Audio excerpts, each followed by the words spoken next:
Welcome to the Diverse Boss Podcast, where we will help you dig deeper into your life's purpose so that you can live and not just exist. We're your hosts, Jen, Mayra, and Uche. We'll be keeping it real about everyday life where anything goes.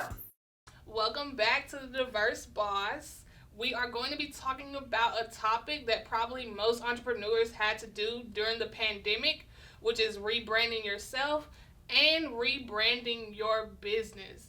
And that's a topic that we had to discuss within our Diverse Boss podcast because we had to rebrand. We had to figure out, and I don't want to say, was it a rebrand? Because we literally just had to come together and figure out what we wanted out of the Diverse Boss. I don't think when we started, we ever said, we want this. Yeah, right. So when we came together and we're like, okay, we want certain things out of the Diverse Boss. We want to reach certain people. We want to talk about certain topics. It was as if we were rebranding to come full circle into what the Diverse Boss should be. But as you know, we all have our own businesses. And all of our businesses had to rebrand over the last year, not even with the pandemic, just life in general. So we're just going to talk about rebranding. Like, when should you rebrand? How to know when to rebrand? It's just that. So, Uche, when did you know that you needed to change your strategy or to rebrand? As an entrepreneur, you need to continuously re-strategize. Because rebrand is more about re-strategizing. It can be changing your company name, which barely happens. It can be changing your logo. It can be re-strategizing your marketing strategy. That is what I constantly do with Uche Exclusive. So I always I change my website to make it more user-friendly. I also changed my marketing strategy, like how do I reach people, and I started networking as well. So that, like, a guide to help you do what you do better is can also be rebranding. I started to network with other individuals, got connections to do one thing or the other, and that way, you rode that way. But it helped me move to another level. So for me, it's mostly re-strategizing my marketing strategy. It's like, okay, what can I do to get more people? So like 20 people order today. What can I do to get 50 people to order daily? How can I do it? And that also came with seeking education, doing courses that helped me to know the next step on what to do and how better to market and stuff like that. I think for me, like, it was hard to rebrand because I was so stuck on loving what the Princess of Wall Street was, but what it wasn't working. So it was like, I'm so in love with it, but it ain't working. Like, so you have to figure it out. So I had to figure it out. And stepping back and taking time to myself, I was like, okay, what do I really want? Do I want to sit and teach people how to trade all day? Is that what I want? Or do I want to impact people on a major scale, more of a, global scale? And so that's when I was like, okay, I'm not going to do the Queens of Wall Street the way I wanted to do it at first. And I felt like it was so much pressure on me because people want to learn how to trade, but I feel like... Well, I'm glad that you took that decision after you taught me, though. So I told Uche, and I was like, no, don't do that. I can make the money. Then all this can wait. But that's still something I want to do because I know it's a great way for people to build wealth. And so I was like, okay, what do I want? What do I want? Like, what do I want the world to know me as? Okay, I wanted the world to know me as somebody that has taught people how to build wealth. Okay, there's so many different avenues. For one, I feel like people start businesses that only can last until they do. So why are we not building companies that your kids can inherit? A legacy. Yeah. I don't think we're starting these companies just because of entrepreneurship is the thing to do. But why not start something that you can have for generations, like Walmart, like Target, like even like Tesla. Tesla is new, but it's building this big brand that his kids will inherit one day. Right. And I always tell people, when we say inherit, that does not mean that you make your kids get this business. That just means that even if they choose a different path, they will get a check from this business. Like, your kids do not have to do what you want, what you're doing in your business. However, you should set your business up to run itself to where your kids can get the check. Get royalties from that. And I think that's where I took the rebrand, because that's a passion of mine. You know, I always love to. I don't have kids, for one. I don't have kids. But you have a goddaughter. I have godkids. I have a little sister that I always want to make sure if anything happens to me, I don't take care of them. They're not my kids. I don't have them in my home. But if anything happens to Jen, they're fine. They'll be good, even without what their parents are doing for them. I set up trust funds for them. I set up stock accounts for them. And I think that a lot of people are not doing that. Right. And so I was like, okay, what is the Queens of Wall Street? So I even changed the name. You know, I love the Queens of Wall Street name. And now I was like, what is it?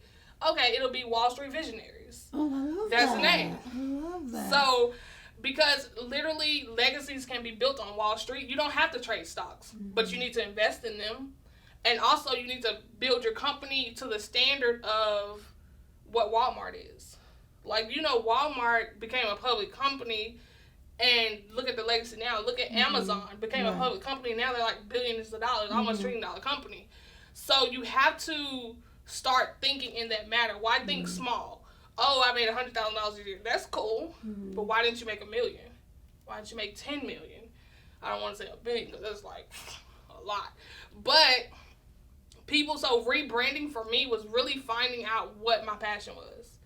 Like trading stocks was a great. I love it. I love doing that for me, but it's not something I want to do for other people. So it's mainly about building wealth. Yeah, that's it.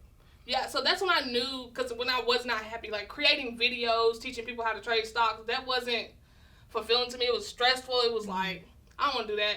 But when I really started to put together, like, okay, I want to teach people how to build wealth. I want to teach them how to invest. And yes, I'm still going to teach people how to trade stocks, but that's not my main focus.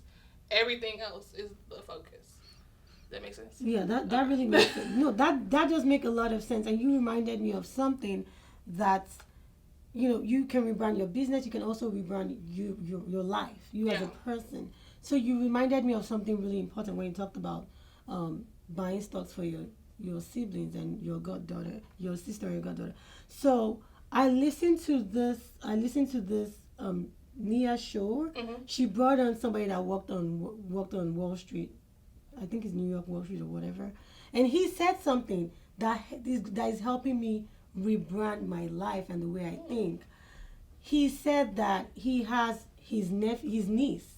He said his niece that whenever it's Christmas and they go under the tree and see all those good stuff, instead of buying her a doll, he'll buy her stocks of Mattel that produces a doll. And then she goes in there and sees like a receipt or a stock certificate instead of the actual doll. Aww. So he has done this for like 5 years, and he bought her a stock of Starbucks, and he took her to Starbucks, and he said that his name is Rendell. He came on your show. He said that your stock, you own part of this company. He took us to Starbucks and he said, you own part of this company. You pay this person because you are part of this company. Yeah. So she has that notion that, I own part of this company, so I'm responsible for paying for paying them for her. So now you have an employee. Like, she had that notion all over that. She has, so 5 years down the road, she has a lot of stocks because her birthday, her Christmas gift is stocks, and it's building. That's building legacy. But I said though, my 7-year-old would not understand that fully. So here's what I'm gonna do. I'm gonna take the money, split it into two, buy stocks. So you have budget for Christmas, and I really I have a very good budget for them when it comes to Christmas. So I'm gonna split into two, buy stocks. And buying some toys. Yeah, because they're not going to understand. Her kids not going to understand. They were like, nah. Paper? No, because they're going to be like, so we own it, let's go get some toys. Mommy, it's not right, yeah. So I'm going to split it, and then, give them the stocks, certificate, and then the toys. Yeah. So that's I rebranded my own way of thinking. Yeah. So by the time he gets, he's 7 now, 10 years from now, he owns a lot. That'll be good. Yeah. I'm all for that. Yeah. Because my sister, we started, because she loves shoes. So we started, every time she asked for some shoes, we'd buy her stock in Nike.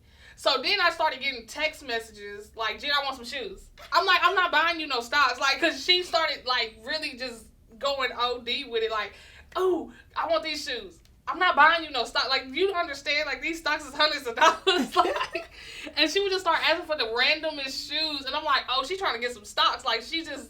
And I would be like, you abusing the system now. So, like, now I would just buy it, like, when I have it, like, okay, let me put that in her account.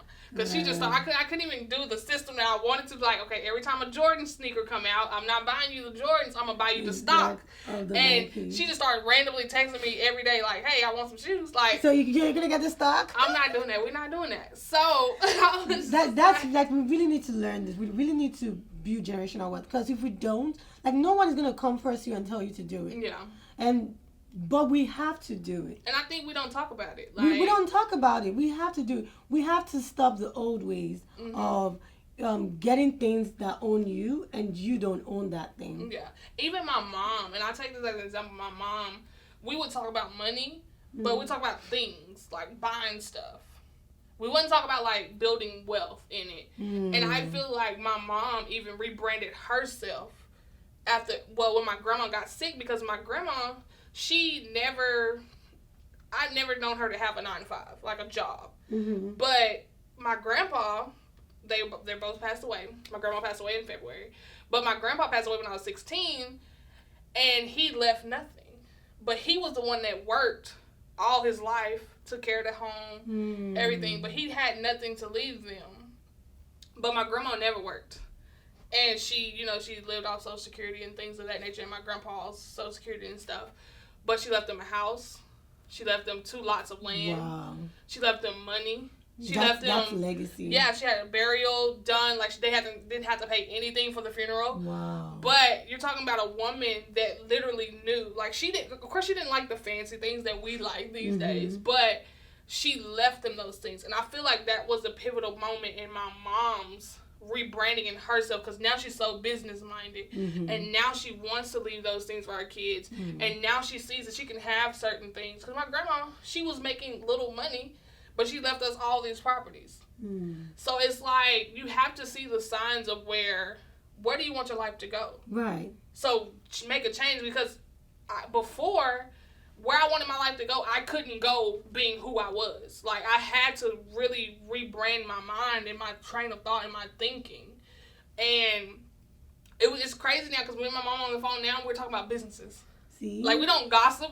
Because I used to love to gossip with my mom because she had all the good stories. But now we're just talking about business. We're talking about getting money. Like, and my mom, for the first time, she told me the other day, she was like, you know what?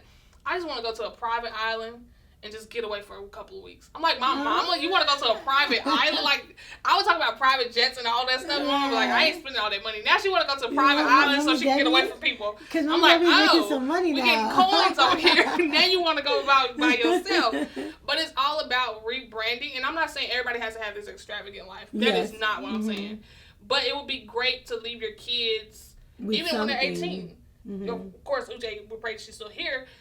But 18, your kids could be making their monthly bills in stocks. Like, their dividend check could be stocks. So that's another thing. I make sure that I buy stocks that have dividends. Oh, yeah, we don't do nothing with that. Yeah, so that way I bought one Amazon stock and I regret it. I'm like, they don't pay dividends. They don't do nothing. You have to pay dividends for you to, that's I'm like, Amazon, y'all $3,000, y'all won't give me a look, like 30 cents on the stock, like nothing. It's just like Home Depot. Like, I buy Home Depot, forget it. By the time you get to the end of the year, your dividend alone is, you're like, how many stocks did I buy? Yeah, it's like, and then like this is not the topic of the episode, but I we know, just talking about gems all day. So, also the drip, we call it the drip. It's dividend reinvesting plan.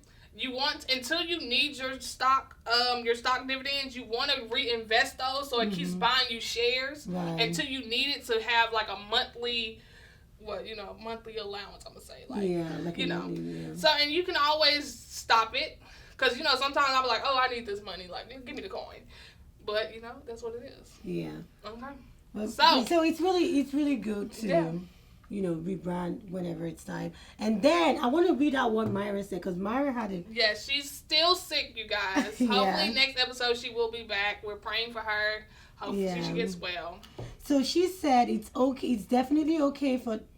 Let me see. Oh yeah, it's definitely okay for change to happen, especially when it comes to change that will better your life.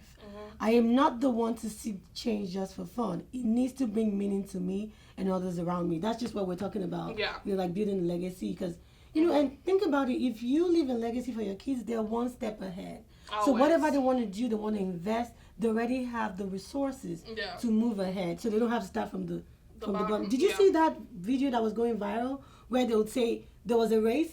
And some people will be at the back. Oh my God, in that class with all the people. Oh some my people God, be in that was front, horrible. some people will be in front, and then they're like, okay, they blew the whistle. Of course you went in front. You're going to get there really fast. So that's just how it is. That is how it is. And I thank my mom, because a lot of people put their kids out and without anything. Yes. And it's not bad. It is kind of bad. But, because we got to have a new train of thought. But, here's the thing, though.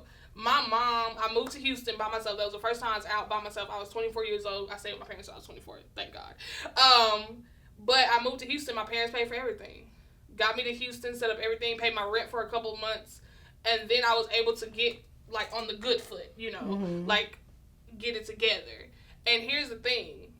And now, I messed it up. They started me off right, but then I messed it up. Because we need to start teaching our kids financial literacy, about credit, about loans, about living below your means. And that is a hard one for me, because if you know me, I spend all my money. I don't believe, okay, I'm just going to expose myself. I don't believe in savings accounts because I don't save money well. The only way I save money is if I buy a stock and I leave it sitting over there. That's the only way I save money. So when I need money, I just cash out a stock. Because if it's in the savings account and I can see it and I got a card to it, it's spent. It's gone. I'm just letting y'all know. Like, it is gone. Don't have Jen hold your money. Don't tell Jen, like, I'm going to give you this and I want you to hold it for me till Friday. Because by Friday, I'm quite sure it's just going to be gone. So, I'm not that well at that. But one thing is, when you set your kids up, whatever they do after that, it's on them. Yeah. Always. I don't even have kids, y'all. While I'm talking. But you're gonna have kids, though. I want a lot of kids, but that means a lot of stocks. I don't know. That might not be good. But you're saving ahead of time, so you're gonna have them. But so now we have to talk about, why did we rebrand the Diverse Boss? Why do you feel we rebranded? Because we actually did not have a guide. We just started out and said we want to make an impact to the people of the world, but we never actually had a guide on how we're gonna do it. We knew we wanted to do it, but how are we going to do it? That's what we talked about in the last episode. Like, you want to do something, but if you don't learn the right way to do it, it's going to take a long time for you to accomplish that. So now we had a set guide, and this is what we're going to do. This is how we're going to do it. And whenever we know that we're going off the path, we can come back and re-strategize. But we want to make sure that we're going on the right path without actually wasting time. Yeah, I think that was for me. Like, I felt like all of us had a vision of the Diverse Boss, and it was all different. So I feel like once we came together and we talked about it, we all came to one vision. I think that's like what it was. Like, we all finally got on the same path. Like, we weren't all traveling on different freeways. We all finally came to the same one-way street, and we're all on the same path. And I felt like people expected certain things out of us that we weren't given. Yeah, like people wanted to hear about stocks. Yeah. They wanted to hear about our businesses, the challenges we went through. And we all talking about life and stuff. And we were talking about life and Kylie Jenner and all that stuff, which is good. That was a business kind of situation. Yeah, that was a business kind of situation, which is good. But people needed more, like, because people, like, when they see us daily, they're like, you inspire me. But they want to hear behind the scenes. Because a lot of times what they see is the surface. They see the success. However, there's a lot of things that go behind the scene. It doesn't just happen overnight. Yeah. Like, there are challenges that lead to that. So they wanted to see behind the scene of what we had to go through to accomplish that, so they can learn from that. Yeah. So we weren't giving it to them. So we said, okay, I think it's time to rebrand and do it the right way. Mm-hmm. I think that's a good one, because, like, so many companies and so many people in Spotlight rebrand. Like, there's so many people. What was it? The company Weight Watchers. Mm-hmm. Like, they rebranded. They got Oprah. Yeah. Are we talking about Oprah? I don't know if we're going to talk about Oprah. I still like Oprah. But there's a lot going on. We don't know. Uh-huh. They got Oprah and stuff, and she came on, and, their stock went up. Like, come on, Weight Watchers. Oh, Angelina Jolie. Angelina Jolie used to have the blood around her neck. And she used to date, what's his name, Billy Bob Thornton. She used to be like the rocker chick. Now she's like Mother Teresa with all the kids. Like, that's like rebranding. Yes. Like, you just change your whole perception of the world that they have of you. And then Mayra talked about, because I was trying to pull up her message. I don't know what happened, technology. So, she talked about Rihanna. Rihanna's a good one. Yeah, she said Rihanna Fenty was into makeup, and then they had to re-strategize and go into skincare. Yeah. That's another thing too, like, be creative.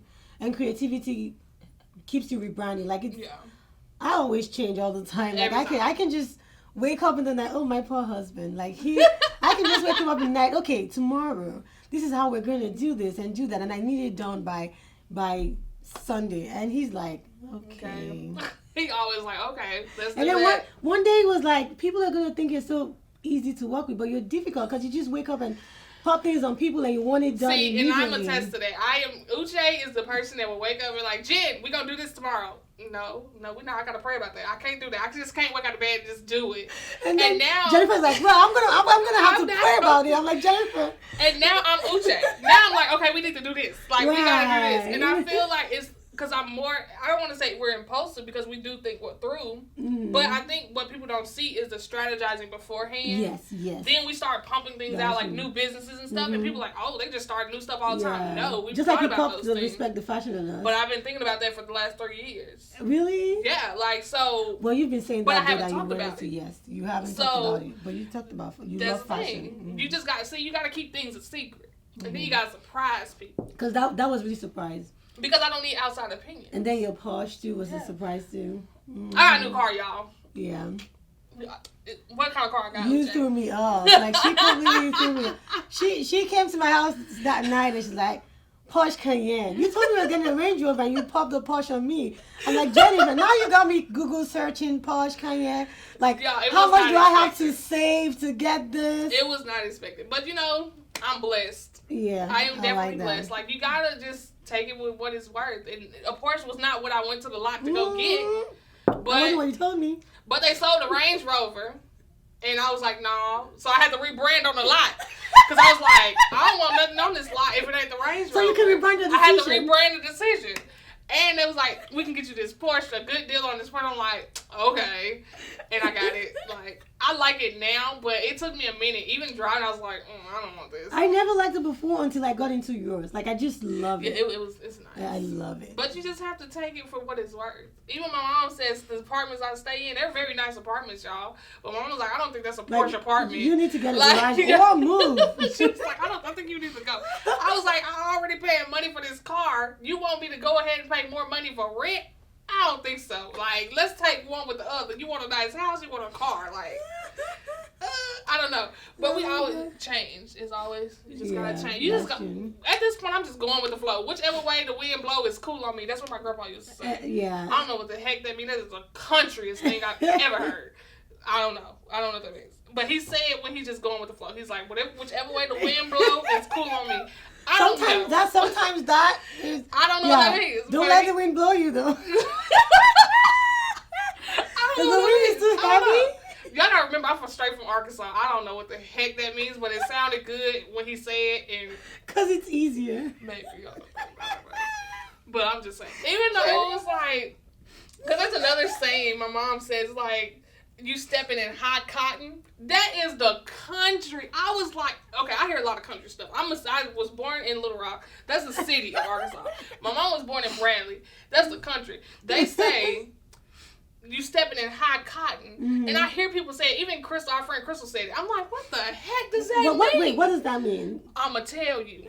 So, y'all, what stepping in hot cotton mean is that when you have cotton fields, if your cotton is low, that means your ground is not good. That means you didn't have a lot of money to buy good ground. So your cotton is low. So when you stepping in high cotton country, it means that you had good money, you have good ground, so your cotton grows very, like, up a lot. Oh, so you stepping in high cotton. See, that's the countryest thing I've ever heard.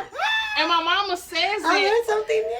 I know. And my mama says it in conversations just like, so when my aunt got her new car, she was like, oh, you stepping in high cotton now. That is the countryest thing I've ever heard in my life.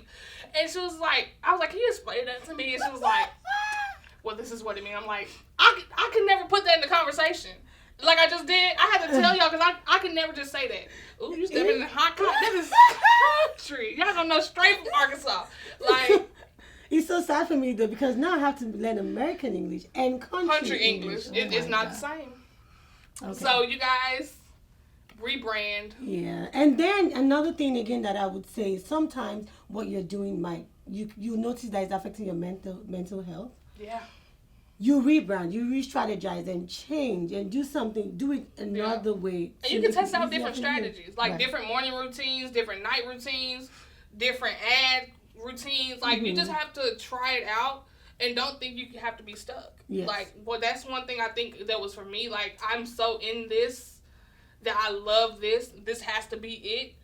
And that's why I think it took me so long to rebrand. And that's why I think I was so unhappy with my brand. Right. Because I was like, oh, this is what people know me for. They have to know me. Because change is hard, though. Change is hard. It is. So rebranding is a big deal. Mm-hmm.